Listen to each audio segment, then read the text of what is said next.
안녕하세요. 이번 시간에는 올해 1회 고등학교 졸업학년 검정고시 문제, 사회문제, 문제풀이 하는 시간을 가져보도록 하겠습니다. 1번, 다음에서 설명하는 기본권은 국가로부터 최소한의 인간다운 생활을 보장받을 권리이다. 교육권, 환경권 등이 이에 해당한다. 네, 기본권을 묻는 문제죠. 기본권이라고 하면 일반적으로 시험들 많이 나오는 기본권이 5가지가 있습니다. 자유권, 평등권, 참정권, 사회권, 청구권이 있죠. 이 5가지 중에서 특히나 시험에 좀 자주 나오는 문제는 이 참정권하고 사회권이 참 자주 나오게 됩니다. 이 참정권이라고 하는 것은 정치에 참여한다라고 해서 우리가 정치에 참여하는 것, 선거를 통해서 참여하거나 아니면은 정당이라든지 시민단체, 이익단체 등에 가입을 하는 활동을 참정권이라고 부르죠. 이 부분을 시험 문제 많이 내거나 아니면 사회권을 시험 문제 많이 내게 되는데, 사회권이라고 하는 것은 바로 이 부분에 설명되어 있는 부분입니다. 국가로부터 최소한의 인간다운 생활을 보장받을 권리, 이것을 사회권이라고 합니다. 사람이 살아가다 보면은 살아가기 힘든 시기가 있죠.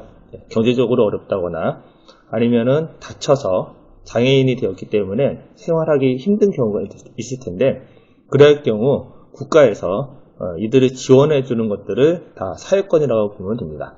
국가에서 지원을 받는 제도라고 보면 되겠죠. 그래서 교육을 받을 수 있는 권리, 환경권이라고 해서 깨끗한 환경에서 살 수 있는 권리 등등 인간다운 생활을 하는데 필요한 것들을 국가에서 보장하는 그러한 권리를 사회권이라고 볼 수가 있습니다. 답은 1번이 되겠습니다. 다음 2번, 기업과 니은에 들어갈 사회적 상호작용은 사회적 상호작용에 대한 문제가 되겠네요. 그죠? 상호작용. 이 문제는 내년부터는 나올 가능성이 조금 적긴 합니다. 그래도 한번 확인해 보도록 하겠습니다. 사회적 상호작용이란 두 사람이 서로 만났을 때 이루어지는 상호작용을 의미합니다. 보통 두 사람이 만나게 되면 어떠한 상호작용을 하게 되냐면 3가지 상호작용이 이루어지게 되는데요. 하나는 협동, 하나는 경쟁, 하나는 갈등이 됩니다. 이때 협동이란 두 사람이 만났는데 두 사람 다 서로에게 이득이 되는 상황, 서로 윈윈 할 수 있는 상황을 협동이라고 부르고, 경쟁은 두 사람 중에서 한 사람은 이득을 볼 수 있지만 한 사람은 이득을 보지 못하는 상황, 한 사람은 윈, 한 사람은 로즈라고 하는 상황이 되면 경쟁이라고 볼 수가 있습니다. 갈등은 둘 다 피해를 보는 상황, 좋지 않은 상황에 있을 때 갈등이라고 볼 수가 있을 것 같은데요. 일단 기억을 보도록 하겠습니다. 마을 주민 모두가 힘을 합쳐서 마을 텃밭을 가꾸고 있다. 서로 힘을 합쳤죠? 힘을 합쳤고 이 마을 텃밭에서 얻은 생산물은 모두한테 이득이 될 수 있기 때문에 협동이라고 볼 수가 있습니다. 두 번째, 태권도 대회에서 금메달을 획득하기 위해 상대방과 겨루고 있다. 자, 금메달을 따야 돼요. 근데 한 사람만 금메달을 딸 수 있죠. 여러 사람이 따는 것은 불가능합니다. 그래서 한 사람은 이득을 얻지만 다른 사람은 금메달을 얻을 수 없는 상황이 되면은 이거는 경쟁이라고 할 수 있습니다. 그래서 답은 협동 경쟁, 답은 4번이 되겠습니다. 3번입니다. 기억에 들어갈 민수의 대답으로 가장 적절한 것은 밴드웨건 효과의 사례. 어제 최신 스마트폰을 샀어. 너도 살 거니? 민수의 대답. 밴드웨건 효과가 나왔네요. 이 밴드웨건 효과는 어디에서 배우는 거냐면 소비에 대한 부분에서 배웁니다.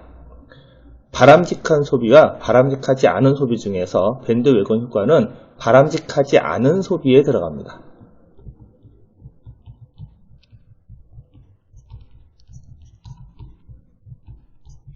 이 바람직하지 않은 소비에는 몇 가지가 있는데요. 첫 번째, 자기가 번 돈보다 더 많이 소비하는 경우 과소비라고 부르죠. 그리고 다른 사람이 사면 나도 똑같이 따라서 사겠다 라고 하는 거를 바로 밴드 웨건 효과에 의한 소비라고 부릅니다. 이 밴드 웨건하고 조금 다르지만 바람직하지 않은 소비로 많이 나오는 또 하나가 있죠. 나는 남과 달라. 나는 특별한 것만 구입을 하지. 다른 사람과 다른 좋은 거를 구매할 거야 라고 하는 걸 갖다가 스노브 효과라고 부릅니다. 다른 사람이 다 A를 구매할 때 자기는 B를 구매하겠다라고 하는 남과 다른 부분을 소비하려고 하는 거죠. 이것과 함께 또 하나 나오는 게 베블렌 효과라고 있습니다.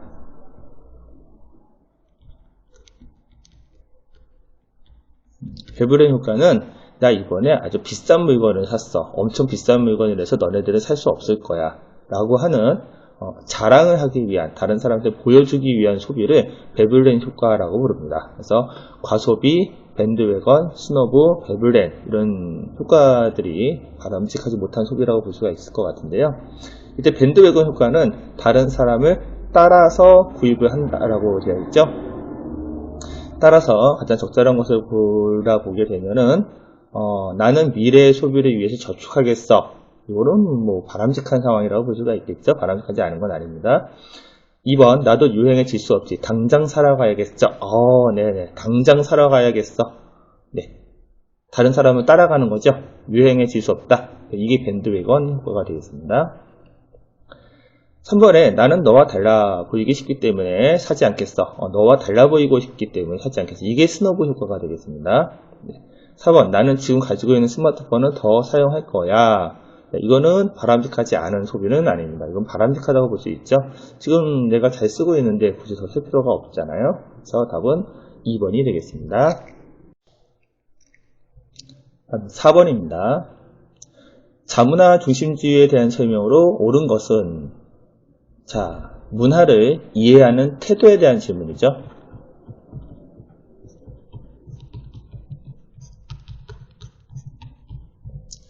문화를 이해하는 태도는요, 세 가지가 있습니다. 크게요. 네. 하나는 문화 사대주의, 하나는 자문화 중심주의, 마지막으로 문화 상대주의가 있죠. 이 중에서 위에 두 개, 문화 사대주의와 자문화 중심주의는 약간 좋지 않은 문화 이해 태도라고 볼 수가 있고요. 문화 상대주의에 해당하는 것이 아주 바람직한 문화 이해 태도라고 볼 수가 있습니다. 이때 자문화 중심주의에 대한 설명으로 옳은 것이라고 되어 있으니까요. 문화 사대주의와 자문화 중심주의를 먼저 보면 문화 사대주의는 우리 문화를 낮게 보고 상대방의 문화를 높게 보는 겁니다. 그래서 상대방의 문화를 높게 보기 때문에 상대방의 문화를 좋아하고 그 문화를 받아들이려고 하고, 반면에 우리의 문화는 낮게 보기 때문에 좋지 않게 보는 그러한 문화의 태도를 문화 사대주의라고 부르게 됩니다. 자문화 중심주의는 반대인데요. 다른 상대방의 문화를 낮게 보고 자신들의 문화를 우수하게 보는 그런 것들을 자문화 중심주의라고 봅니다. 둘 다 문화를 좋다, 나쁘다, 높은, 좋은, 우수한 문화가 있고 저질 문화가 있다라고 보는 문화를 구분하는 그런 태도라고 보실 수가 있을 것 같아요. 반면에 시험 문제에 자주 나오기도 하는 문화 상대주의 태도는 모든 문화를 그 나름대로의 그 사회의 환경, 맥락, 역사적 흐름 이런 걸 통해서 이해하기 때문에 문화를 좋고 나쁨이 아니라 모든 문화를 존중하는 태도를 가지는 게 문화 상대주의적 태도라고 볼 수가 있을 것 같습니다. 따라서 자문화 중심주의에 대한 설명을 고르게 되면 1번 다양한 문화를 존중하는 태도이다. 이거는 문화 상대주의적 태도가 되겠죠. 다른 문화의 관점에서 자신의 문화를 비하한다. 자신들의 문화를 비하하면은 이게 문화 사대주의적 태도가 됩니다. 문화 간의 열등함과 우월함을 평가하지 않는다. 평가하면 자문화 중심주의나 문화 사대주의가 됐으면 평가하지 않는다고 했으므로 이건 상대주의가 됩니다.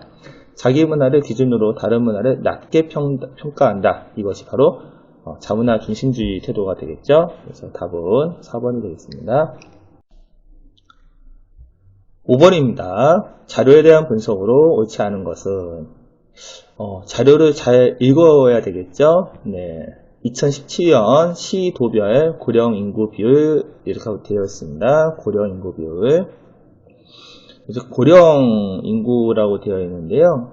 고령 인구는 65세 이상의 인구, 즉 노인 인구 비율을 의미합니다. 이때 경기도, 서울, 부산, 전남, 광주, 세종의 고령 인구가 나와 있고요. 그 다음에 파란색으로 동그라미 친 부분이 있죠. 요거는 고령 인구 비율이 나와 있습니다. 여기서 좀 알아두시면 좋은 게 고령 인구 비율이 굉장히 중요한데요. 일반적으로 65세 이상의 노인 인구의 비율이 7%가 넘어갈 경우 이 사회를 우리는 고령화 사회라고 합니다. 그리고 14%가 넘어갈 경우 고령 사회라고 합니다. 그리고 20%가 넘어갈 경우 초고령 사회라고 부릅니다. 이렇게 했을 때 초고령 사회가 어디에 있는지 한번 보면 20%가 넘어가는 거니까 전남이 현재 초고령 사회라고 볼 수 있을 것 같고요. 그 다음에 고령 사회에 해당하는 곳을 찾아보게 되면은 부산만 있네, 그죠? 14% 넘어가는 부산이 고령 사회에 있다라고 볼 수가 있습니다. 그리고 나머지는 대부분이 고령화 사회에 있다라고 볼 수가 있겠죠. 그랬을 때 옳지 않은 거 표를 분석해 보도록 하겠습니다. 1번 고령 인구가 가장 많은 곳은 경기이다. 이거는 비율이 아니라 고령 인구죠. 고령 인구는 바로 이렇게 회색 막대 그래프를 찾으면 되는 거니까 가장 많은 곳은 경기도가 제일 많죠. 이만큼 나 있으니까요. 네, 맞습니다. 서울보다 전남의 고령 인구가 더 많다. 고령 인구 비율이 아니라 고령 인구예요. 그럼 서울이 더 많을까요? 전남이 더 많을까요? 네, 서울이 더 많죠. 따라서 전남의 고령 인구가 더 많다는 틀렸습니다. 고령 인구 비율이 가장 높은 곳은 세종이다 라고 되어 있는데 고령 인구 비율이 되겠죠. 고령 인구 비율이 가장 낮은 곳은 세종이다 라고 되어 있는데 낮은 곳은 세종이 제일 많네요. 네, 9.3에 해당이 되니까요.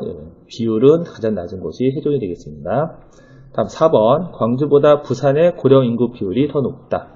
광주보다 부산의 고령 인구 비율을 잘 보셔야 되겠죠. 광주의 고령 인구 비율은 12.3, 부산의 고령 인구 비율은 16.3. 부산이 더 높죠? 네, 부산의 고령 인구 비율이 높다. 당연히 맞았습니다. 그래서 틀린 것은 2번이 되겠습니다. 6번 보겠습니다. 다음에서 설명하는 것은 주로 교육이나 고용 분야에서 차별받아온 집단의 구성원에게 우선적으로 기회를 주는 것이다. 대입, 농어촌, 학생, 특별전형, 여성 고용 할당제 등이 이에 해당한다 라고 되어 있네요. 주로 여러 분야에서 차별받아온 집단에게 우선적으로 기회를 주는 것이다 라고 되어 있죠. 일반적으로 차별받아온 집단이라고 한다면 도시보다는 농어촌, 남성에 비해서는 여성, 그렇죠? 아니면 장애인, 이런 차별을 받기 쉬운 집단들이 있죠. 이런 집단들을 위해서 농어촌 학생 특별전형, 여성 고용 할당제 또는 장애인 의무 고용제 같은 것들이 있겠죠. 이러한 제도, 이런 차별받은 집단들한테 우선적으로 기회를 주는 제도를 적극적 우대 조치라고 부릅니다. 이제 적극적 우대 조치를 하게 되면은 반드시 같이 알아두셔야 될 게 있어요. 이 차별받는 집단들한테 우선적으로 기회를 주게 되면 반대로 농어촌에 비해서는 도시, 여성에 비해서는 남성, 장애인이 아닌 비장애인의 경우 오히려 차별을 받는다고 느낄 수도 있겠죠. 네, 이렇게 적극적 우대 조치를 통해서 오히려 그 반대편에 있는 사람들의 차별을 느끼는 것을 역차별이라고 부릅니다. 네, 이 단어도 같이 알아두셨으면 좋겠습니다. 나머지도 조금 중요한 게 하나 있는데요. 환경영향평가 자주 시험대 나올 수가 있거든요. 네, 환경영향평가는요, 어떤 개발을 한다고 가정을 했을 때, 도로를 건설한다거나 아니면 건축을 한다고 했을 때 그곳에 하는 행동이 그 지역에서 개발하는 행위가 환경에 부정적인 영향을 주지는 않을까를 염려해서 어떠한 영향을 줄지를 조사하고 평가해서 그 환경에 대한 안 좋은 영향을 최소화하기 위해서 실시하는 제도를 환경영향평가제라고 합니다. 시험 문제 자주 나올 수 있으니까 꼭 기억해 주시기 바랍니다. 샷다운 문제는 시험 문제 잘 나오지 않을 거고요. 부당노동행위도 지금은 그렇게 나오지 않을 것 같은데요. 그래도 부당노동행위까지는 하나 더 설명을 해드릴게요. 부당노동행위라고 하는 것은요, 보통 회사에서 일을 하게 되면은요, 노동조합이라는 게 있습니다. 노동자들이 만든 노동조합이거든요. 이 노동조합을 만드는 건 자유롭고요. 이 노동조합을 통해서 회사 측과 협상을 벌일 수도 있는 거거든요. 그런데 회사 측에서 노동조합에 가입을 못하게 하거나 아니면 노동조합에 가입한 거를 이유로 차별을 할 경우 이거는 부당노동행위에 해당이 됩니다. 즉 노동조합 활동을 못하도록 회사 측에서 막는 행위라고 보겠죠. 이건 매우 불법 행위이기 때문에 좋지 않은 것이라고 보시면 될 것 같습니다.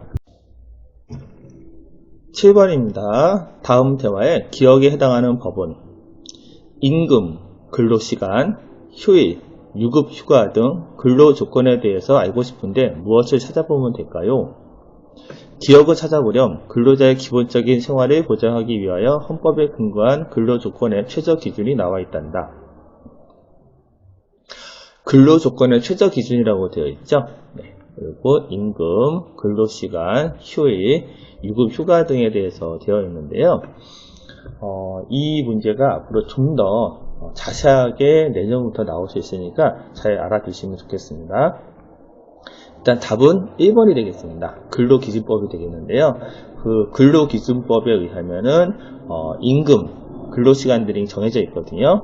네, 하루 8시간씩 일을 할 수가 있고 일주일이면은 40시간 일을 할 수 있습니다. 그리고 만약에 서로 합의가 있다면은 최대 52시간까지도 일을 할 수 있습니다.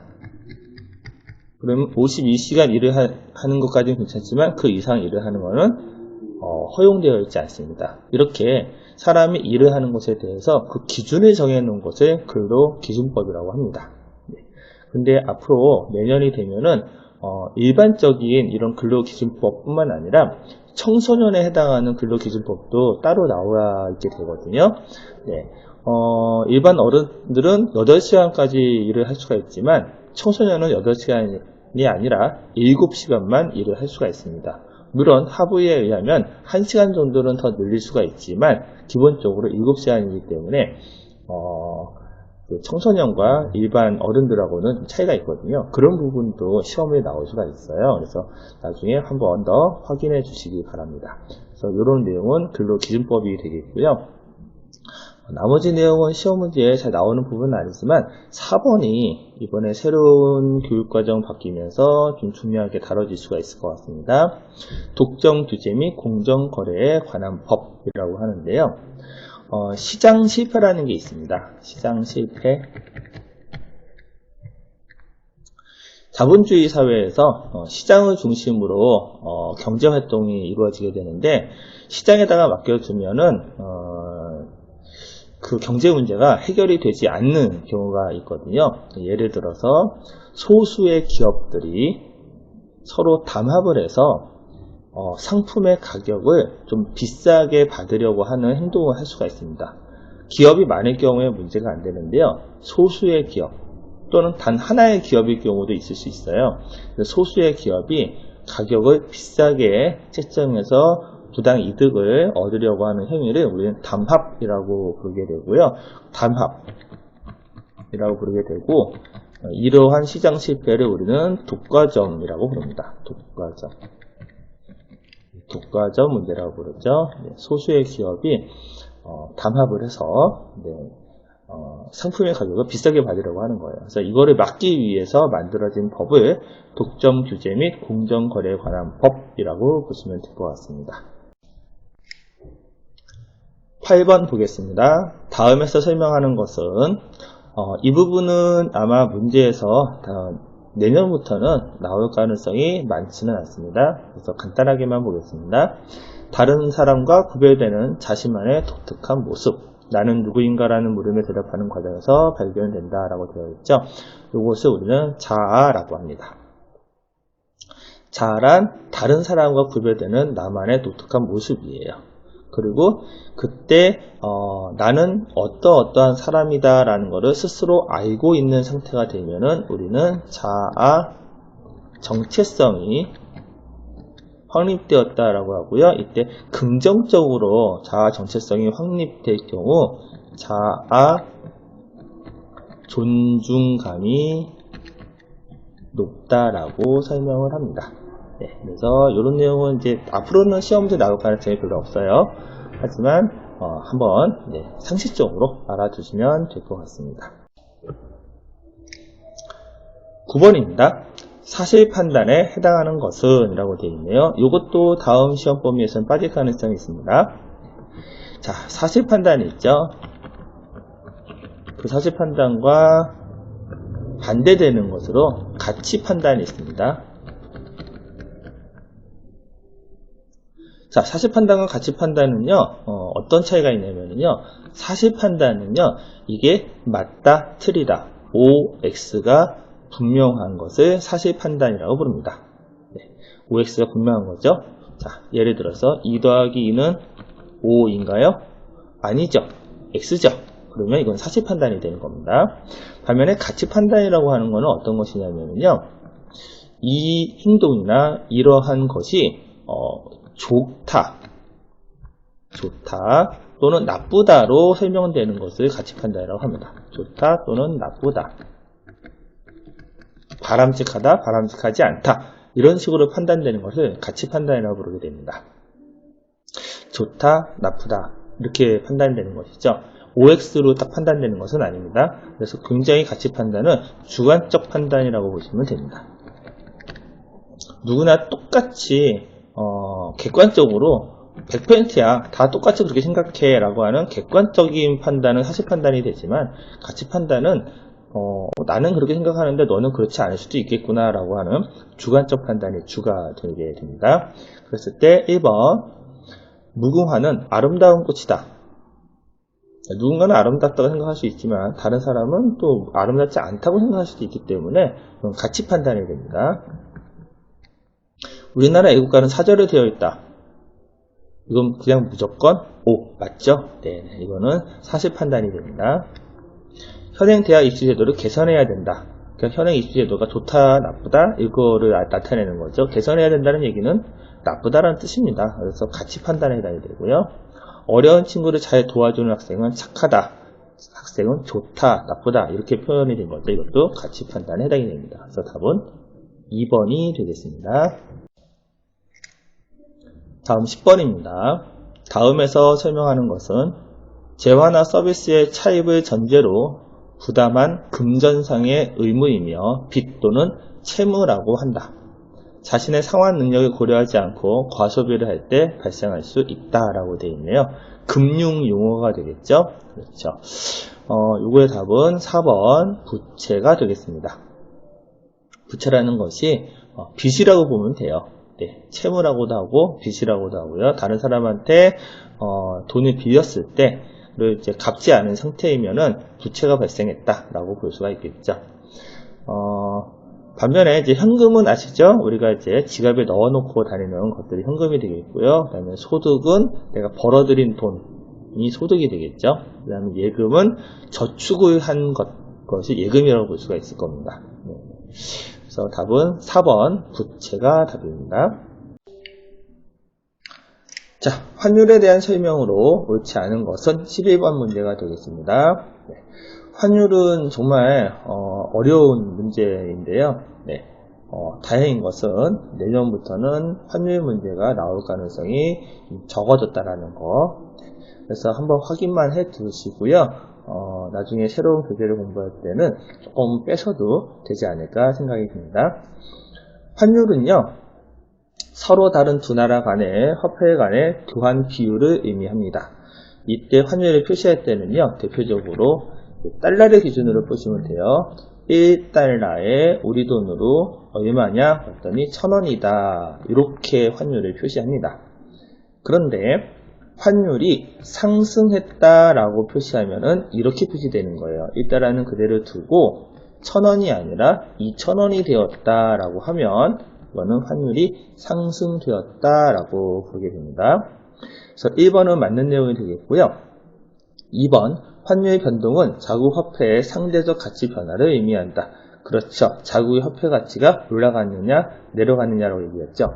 이때 환율이 상승했다는 뜻은 1달러가 1000원인데 1달러가 2000원이 되었다는 뜻이기 때문에 예전에 1000원만 있었으면 1달러를 구입할 수 있었으면 이제 2000원을 줘야 1달러를 구입할 수 있으므로 자국 화폐의 가치가 하락하였다고 보시면 됩니다.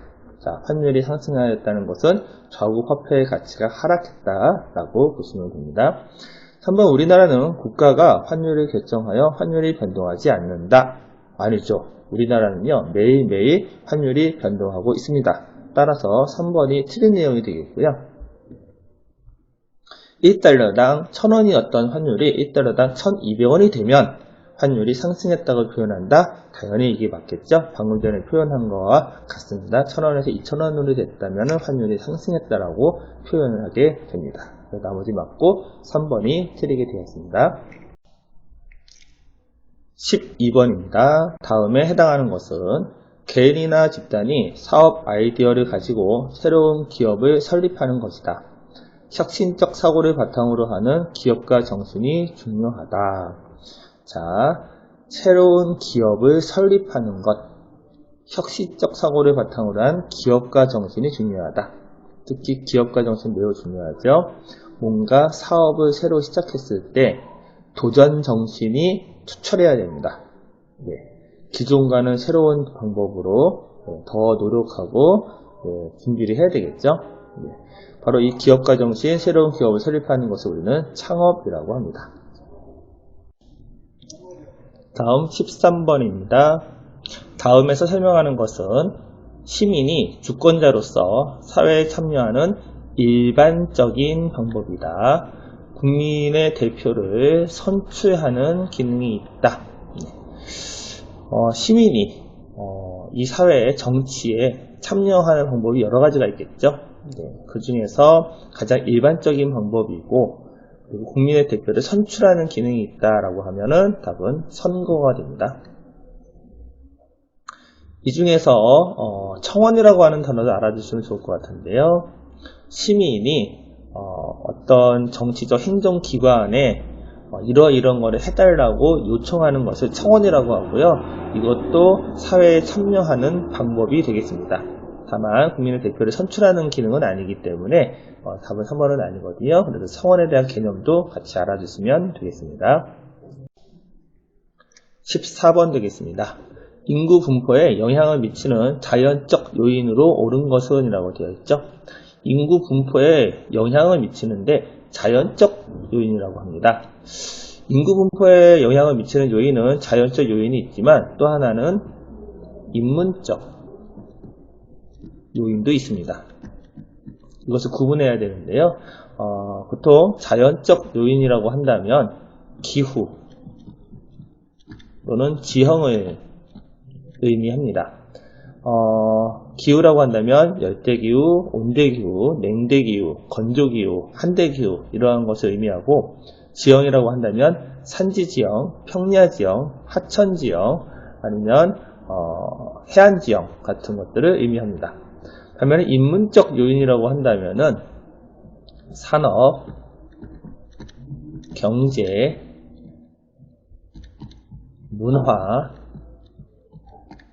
도시 등등등 인간이 만들어낸 요인을 인문적 요인이라고 부르게 됩니다.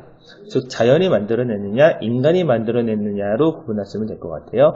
따라서 자연적 요인에 해당하므로 답은 1번이 됩니다. 나머지 2번 산업, 3번 일자리, 4번 교육, 문화, 시설은 전부 다 인문적 요인이 되겠습니다. 15번 다음에 해당하는 종교는 히잡과 부르카 등의 복식 문화가 있다. 카슈미르 지역에서 힌두교와 갈등이 있다. 무함마드가 창시하였으며 쿠란이라는 경전을 사용한다. 여기서 힌트가 몇 가지 나왔죠? 쿠란, 무함마드, 그 다음에 히잡. 가장 대표적인 힌트가 되겠는데요. 이 종교는 이슬람교가 되겠습니다. 이슬람교 사람들은요, 독특한 옷을 입는 경우가 많은데, 히잡과 부르카가 대표적입니다.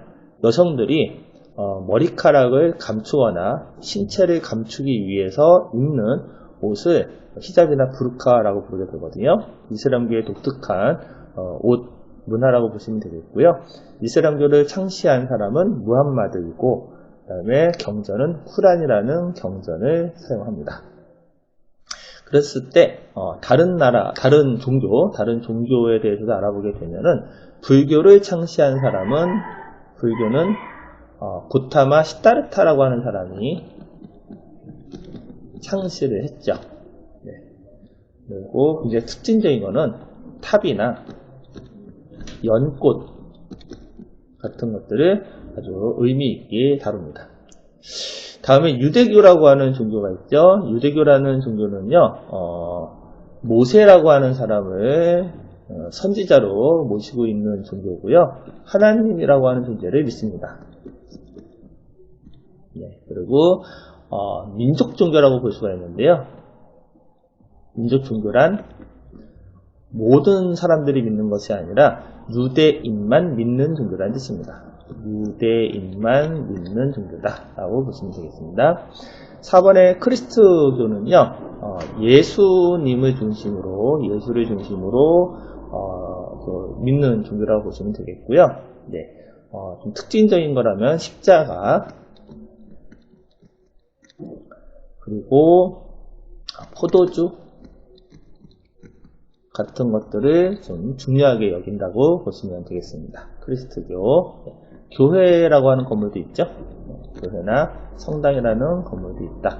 이렇게 구분해 주시면 되겠습니다. 16번입니다. 기역, 니은에 해당하는 것은, 네, 이 문제는요, 지역 이기주의에 대한 문제입니다. 자, 지역 이기주의란 그 지역에 살고 있는 사람들이 이렇게 이기적인 마음을 가져서 좋은 것들은 유치하려고 하고 안 좋은 것들은 멀리 하려는, 반대하려는 그러한 활동을 지역 이기주의라고 부릅니다. 가장 대표적인 현상이 님비와 핀피 현상이 있거든요. 님비와 핀피. 이때 님비 현상이라고 하는 것은요, not in my backyard. 자, 여기 있죠? not in my backyard의 앞자를 딴 건데요. not in my backyard. 나쁜 시설, 혐오 시설을 설치하지 말아달라는 혐오 시설 반대 운동이라고 보시면 되겠습니다. 반면에 핀피 현상이라고 한다면 이쪽에 있죠? Please in my front yard의 약자인데요. Please in my front yard. 좋은 시설들을 우리 지역에 유치하기 위한 걸, 좋은 시설을 유치하기 위한 지역 이기주의 현상이라고 보시면 되겠습니다. 위에 보기를 보면 지역 현상은 화장장, 하수 처리장 등의 혐오 시설이 자기가 사는 지역에 설치되는 것을 반대하는 현상이니까 님비 현상이 되겠고요. 니은 현상은 지하철역, 행정기관과 같이 지역 발전에 도움이 되는 시설을 자기 지역에 유치하려는 것이니까 핀피 현상이 될 수가 있습니다. 답은 4번이 되겠습니다. 이때 기업과 니은에 교회화, 도시화라는 단어가 있는데요. 이것도 무슨 뜻인지만 간단하게 정리해드리면, 교회화는요, 도시가 점점 커져가지고 도시가 점점 바깥으로 이렇게 확장되어 가는 현상을 교회화라고 보시면 됩니다. 그 다음에 도시화라고 하는 것은요, 도시가 점점 커지고 도시 숫자도 많아지고 도시적 생활 양식, 도시적 생활 양식이요? 이런 겁니다. 밤 늦도록 불이 꺼지지 않는, 그리고 밤 늦게까지 일을 하고 하는 그 도시만의, 농촌에서는 볼 수 없는 도시만의 독특한 생활 양식이 있거든요. 이런 거를 도시적 생활 양식이라고 합니다. 그래서 도시적 생활 양식이 나타나거나 아니면 도시가 점점 커지거나 도시의 숫자가, 도시의 개수가 많아지는 현상들을 도시화라고 보게 됩니다. 답은 4번입니다. 17번입니다. 다음과 같은 표어의 변화 원인으로 가장 적절한 것은 우리나라 인구정책 표어가 되겠네요.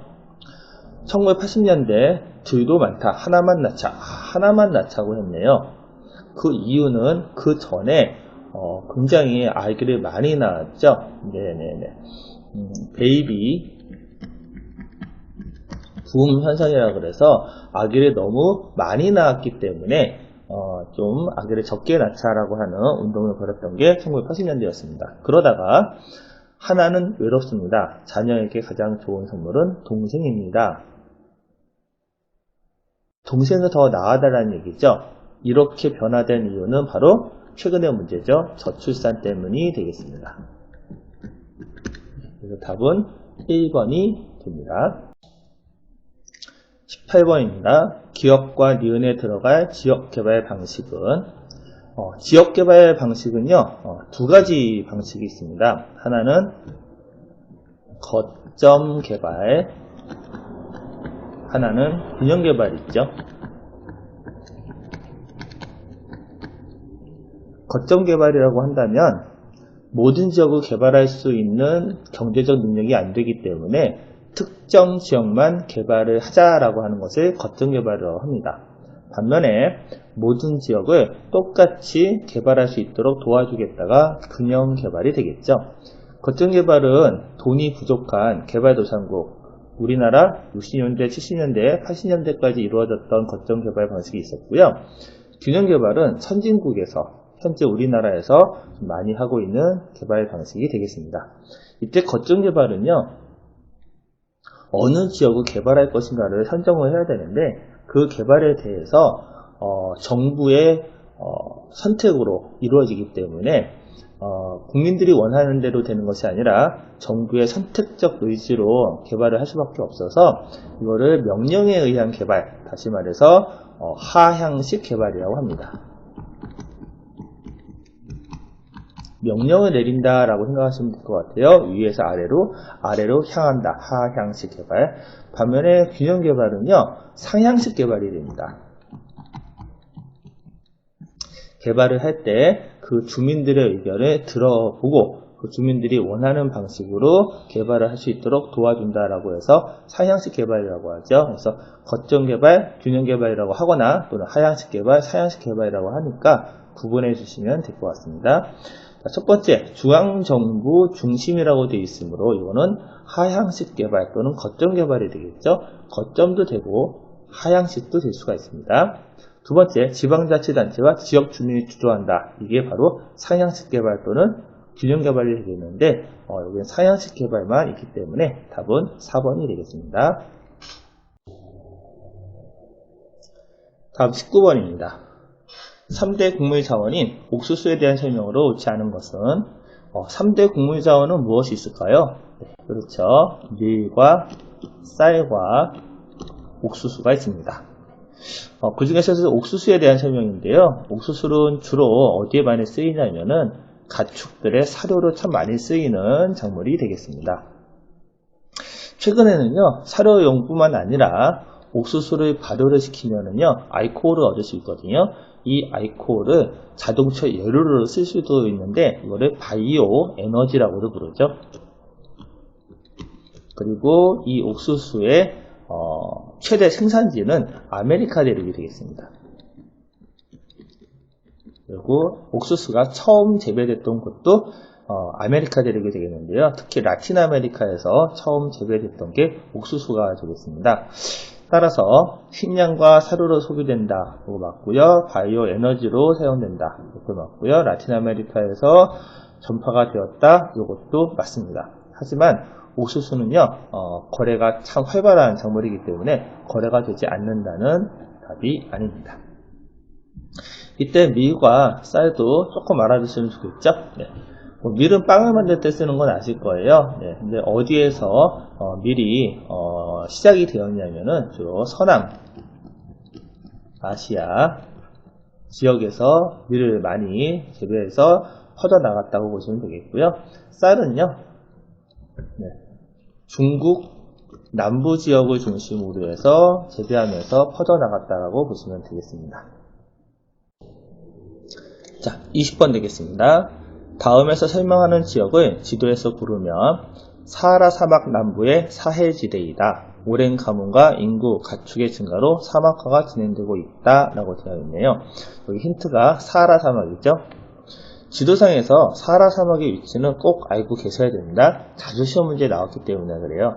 자, 사하라 사막은요, 아프리카 대륙의 위쪽, 북쪽에 위치하고 있습니다. 이때 아프리카 대륙이, 이게 아프리카 대륙이기 때문에 아프리카 대륙의 북쪽이라고 한다면은 여기가 바로 사하라 사막이 되겠습니다.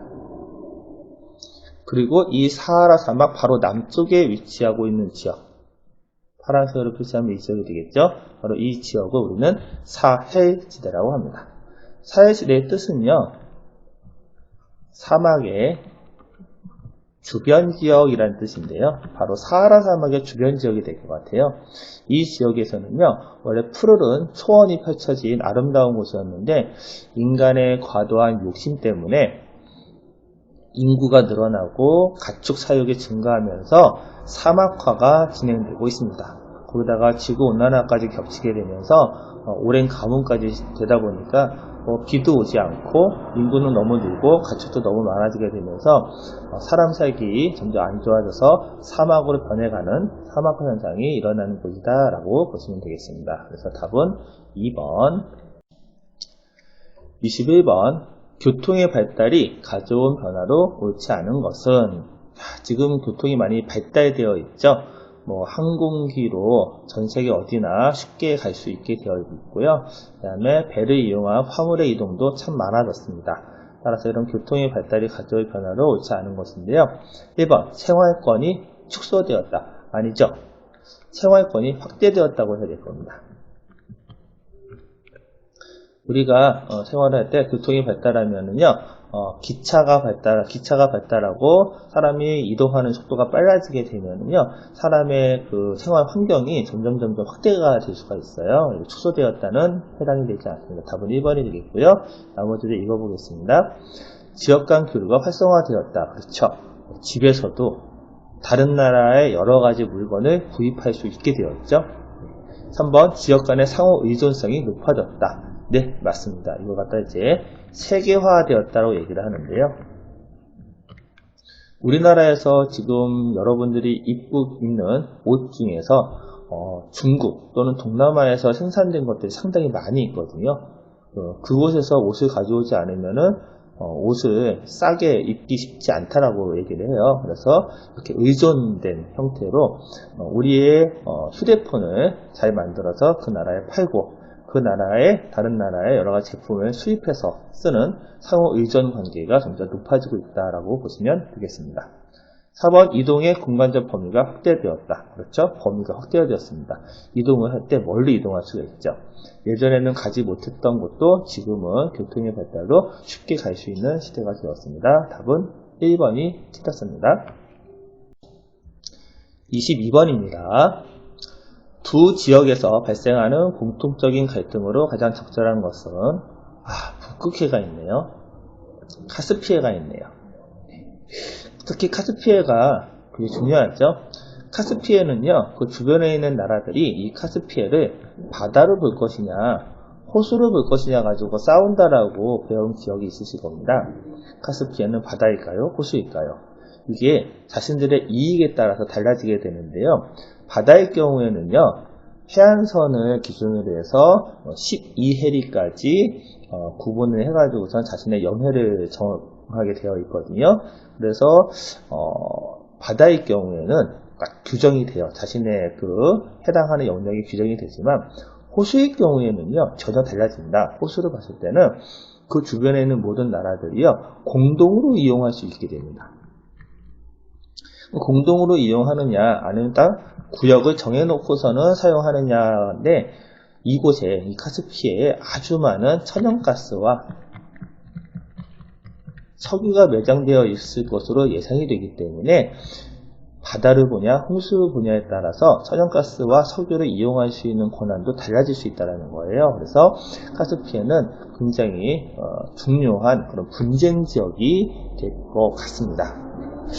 또한 북극해도 마찬가지인데요. 북극해라고 하는 바다를 둘러싸고 미국, 캐나다, 러시아, 노르웨이, 덴마크 이런 나라들이요. 이 북극해에 있는 석유 자원 같은 것들을 둘러싸고 갈등을 하고 있는 상황입니다. 따라서 공통된 문제점은 자원을 둘러싼 갈등이 되겠습니다. 이번에 남북 문제에 대한 갈등이 있는데요. 남북 문제라고 하는 것은요. 우리 지구가 있으면 북반구에 살고 있는 나라들이 대체적으로 잘 살아요. 잘 산다. 남반구에 있는 나라들이 대체적으로 못 살아요. 못 산다. 따라서 이렇게 남과 북 사이에 경제적 격차가 있는데 이것을 남북 문제라고 부릅니다. 답은 1번이 되겠습니다. 23번입니다. 자연환경과 인간의 공존을 위한 노력으로 옳은 것을 보기 위해서 고른 것은 자연환경과 인간의 공존을 위한 노력이 되겠죠. 긍정적인 부분 찾으시면 될 것 같습니다. 기업, 야생동물의 생태 통로를 만들어준다. 당연하죠. 도로를 만들게 되면은요, 이 도로를 중심으로 이 위의 지역과 밑에 있는 지역이 생태계가 끊기게 돼요. 그거를 방지하고자 이 두 지역의 생태계를 이렇게 이어주는 통로를 만드는데 이거를 생태 통로라고 부릅니다. 그러면 자연들이 이쪽으로 오가면서 생태계가 유지될 수 있는 그런 효과가 있을 겁니다. 그래서 바람직하고요. 니은 환경을 보호하면서 경제성장을 도모한다. 바람직하죠. 환경도 보호하고 경제성장도 한다면 얼마나 좋겠습니까? 이러한 발전을 지속 가능한 발전이라고 부릅니다. 그래서 기억 니은이 맞기 때문에 답은 1번이 되겠고요. 지금 물질적 풍요를 얻기 위해서 도구로서 자연을 대한다. 자연을 도구로 대항한다. 그러니까 자연을 이용한다라는 뜻이에요. 보호하지 않고 이용만 한다면 그게 공존이 될 수는 없겠죠. 그래서 답을 이것은 T였고요. 자연 훼손을 고려하지 않고 자원과 동력을 최대한 사용한다. 훼손을 고려하지 않는다는 얘기는요, 그냥 마구잡이로 개발을 하겠다는 뜻이죠. 당연히 이것도 바람직하지 않은 방법이 되겠습니다. 24번입니다. 이 문제는요, 앞으로 나올 가능성은 거의 없다고 보시면 될 것 같습니다. 프톨레마이오스는요, 그리스의 유명한 지도를 그렸던 학자가 되겠는데요. 이 프톨레마이오스의 지도는 한번 네이버에다가 검색을 해보시면 보실 수가 있을 것 같아요. 이 프톨레마이오스는 그리스 사람이었기 때문에 그리스를 중심으로 유럽을 그렸고요. 그리고 아프리카도 좀 그렸고요. 아시아도 좀 그렸습니다. 이렇게 그린 지도인데 이 지도에서 아메리카 대륙은 없습니다. 그래서 옳은 것을 찾으라고 했을 때 답은 3번이 아메리카 대륙이 누락되었다. 이게 답이거든요. 상당히 좀 어려웠던 문제고 앞으로는 나올 가능성은 별로 없는 그런 문제라고 보시면 되겠습니다. 그리스에서 만들어졌으므로 중국에서 제작된 거 아니고요. 인구수는 당연히 알 수가 없습니다. 지도에서는 알 수가 없죠. 위성사진이 아니라 아주 옛날에 그려진 지도가 되겠습니다. 마지막 25번입니다. 다음에서 설명하는 것은 정부의 간섭 없이 시민 개개인이나 민간단체가 중심이 되어 만들어진 조직이다. 환경과 평화를 위하여 활동하는 그린피스 등이 있다. 네, 이게 바로 뭐냐면은 비정부 기구라고 합니다. 다른 말로는요, 시민단체라고 하시면 돼요. 네. 정부의 간섭 없이 시민 개개인이나 민간단체가 중심이 되었기 때문에 이거를 비정부기구라고 하는데, 비정부기구가 Non-Government Organization이거든요. 그래서 Non-Government Organization의 앞자를 써서 NGO라고도 부릅니다. 네. 3번이 되겠습니다. 시험 문제 많이 나오는 것 중에서 4번이 있거든요. 굉장히 중요한 내용입니다. 세계무역기구 월드 트레이드 오거니제이션인데요. 세계화 시대에 그 무역 활동을 하게 되면서 무역 마찰이나 무역 문제가 있을 수가 있습니다. 그 문제를 해결하기 위해서 만들어진 기구를 세계무역기구라고 합니다. 25번의 답은 시민단체 비정부기구 답은 3번이 되겠습니다.